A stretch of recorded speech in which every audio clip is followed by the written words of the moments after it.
I used to be a Lokian. I'm not. I haven't been a Lokian since 2019. I'd like to preface this with saying I don't have anything against Lokians. Some people, they've had a positive relationship with me. It was not so much. And I don't think we talk enough about when a god doesn't really want to work with you, but then you're trying to force yourself into having a relationship with that deity. Now, obviously, I seem to have a track record with that. First it was Loki, then it was Tsukuyomi no Mikoto. I'd like to talk about Loki this time. It was a bit more serpentine about it. How else are you supposed to deal with somebody that is really obsessed with you?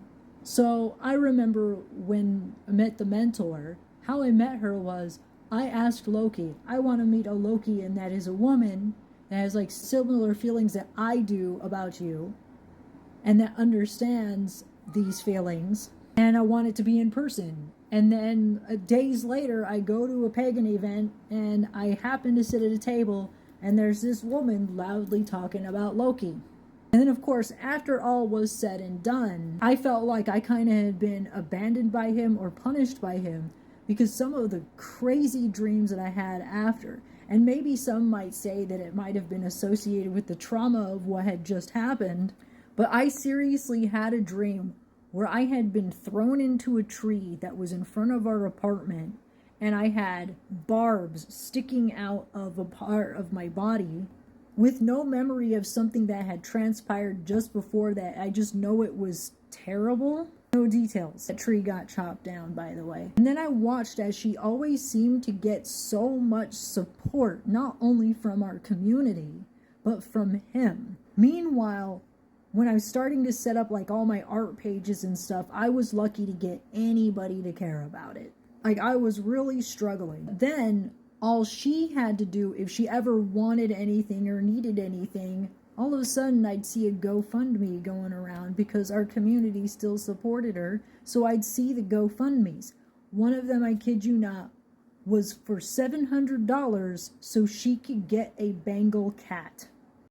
And you would think, oh, why would anybody want to fund something like that? That's a luxury. You could just go and pick up a stray from the cat distribution system.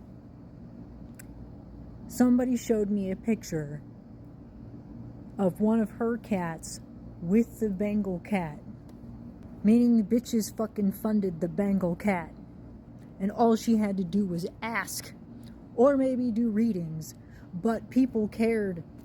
And I'm just like, what gives? I'm struggling to get my art out there. I had a lot of people messing with me saying, oh, he loves you, he cares about you. Only to get what felt like the opposite from him. I would get nasty voices in my head. Those stopped when I quit being a Lokian. Like, most of the time they'd be insulting. Finally, one day I had an epiphany. And I was able to move on from him. And I got really angry with him for a while. And seeing his face, seeing pictures, seeing his names were kind of triggering. I'm over that now. I know he still shows up, but this time it's with boundaries. I don't really have a patron at the moment. There's so many little things here and there, but it would make this video way too long. Some of it's really personal. But sometimes the gods aren't nice when they don't want to work with you, or if you develop an obsession with them. Sometimes you gotta like slow down before you allow yourself to get too attached and make sure that they want to work with you. Otherwise, you'll make your life a living hell. And I don't mean Loki's daughter. One might say, oh, well, if he treated you that way, then maybe he was punishing you because you weren't telling the truth about your mentor. And I've thought about that. What if? But then there were witnesses. What about them? Were they lying? No. I've gone over it and gone over it and gone over it. Maybe it was just one of his harsh lessons.